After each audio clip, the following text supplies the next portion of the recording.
Good morning, it's June 18th, 2025.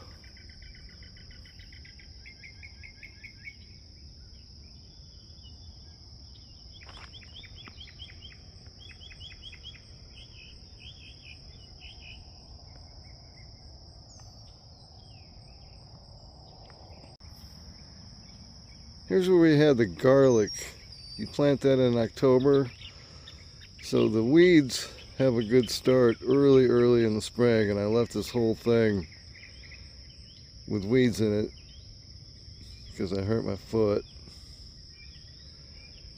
Anyway, this will take about a month and it'll kill all the weeds underneath there, and that's the plan. I might just leave it on until the fall.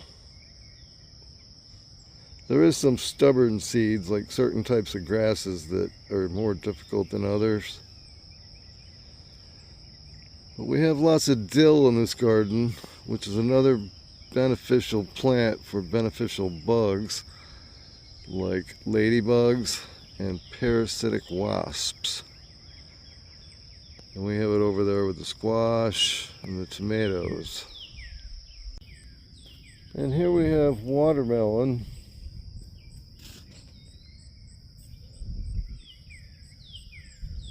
We have tarps down this way. The watermelon can grow and it won't compete with weeds. And at any time you could pull that tarp out of there and it'd be fresh dirt. Here's a perfect sized beet, just a little bigger than a golf ball. Another reason why the birds might not be eating the berries is we've had so much rain every day that the worms are coming to the top of the soil, the surface, because they're drowning under there, and the birds are just eating them and they're stuffed with worms. That could be it. Or it could be the ghost of Farmer Ted. So I definitely recommend bug netting over bird netting. This has been through 2 big time windstorms, 70-mile-an-hour winds. Last night we had high winds. There's big time damage 45 miles north of here from a tornado. So here we just took one of the lines off there, just untied it, just made an easy knot. Now I can reach in there and get all the berries and then close it back up. And then there's another one up here I can untie and get all those on top. Because if the wind starts blowing, you want to kind of keep it half intact. But look at the size of these berries.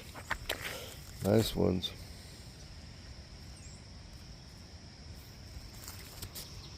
One great thing about growing your own blueberries, you could pick them early, because if you pick them before they're completely ripe, that's one way to stop the birds from getting them, because they pretty much want to wait until they're ripe before they poke their nose in each one of them, which that's what they do. They poke a hole in each one of them, and then you come down and there's no berries left. Okay, we have it all tied up. Now that it's all tied up, I can walk around and find berries that I missed. That's usually what happens. Yeah, look at those. They were hiding behind that little bunch right there. That'll be extra ripe tomorrow. There's another one. But anyway, we have a whole quart bag of blueberries here, and I'm going to drop them in the freezer. That's a great way to eat them, by the way, is freeze them, and then you pull them out and you got little popsicles, and just put one in your mouth and let it thaw out. Keeps you cool in the summer, and it's a healthy treat. This is eggplant and peppers in a 100-gallon pot. So I'm going to try to fit 1, 2, 3, 4, 5, 6 peppers and 1 eggplant in the middle. And if it gets too crowded, I might have to yank one of those out of there, or 2. And over here we have 1, 2, 3, 4 eggplant and 2 peppers in a 100-gallon pot filled with compost and sticks and things. Here we have a nice row of tomatoes and beets. And then at the end, that's where the watermelon is, but I am covering things up to kill the weeds.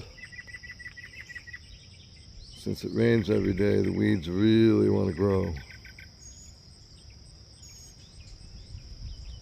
It's June 18th, 2025.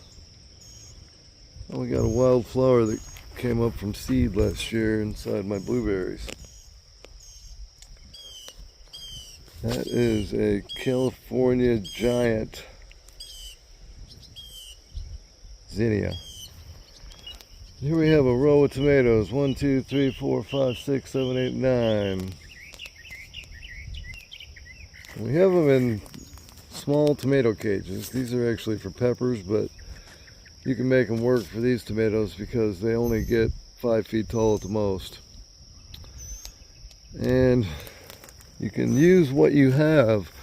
This is an old dog cage. I don't know if you can see it there, but this lady up the road had like 10 dogs because she was one of those people that took the dog and put it in training and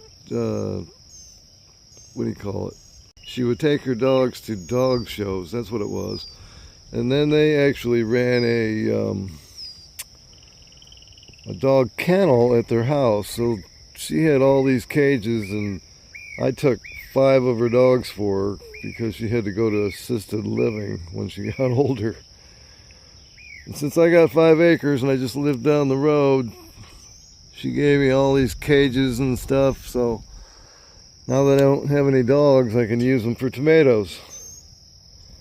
So what I'm going to do is just tie those 2 tomatoes to the side of that as they start growing, because once they get tomatoes on them, they'll flip over kind of. And you want to keep those tomatoes off the ground. So you got a rusty old dog cage, you can use it as a tomato cage.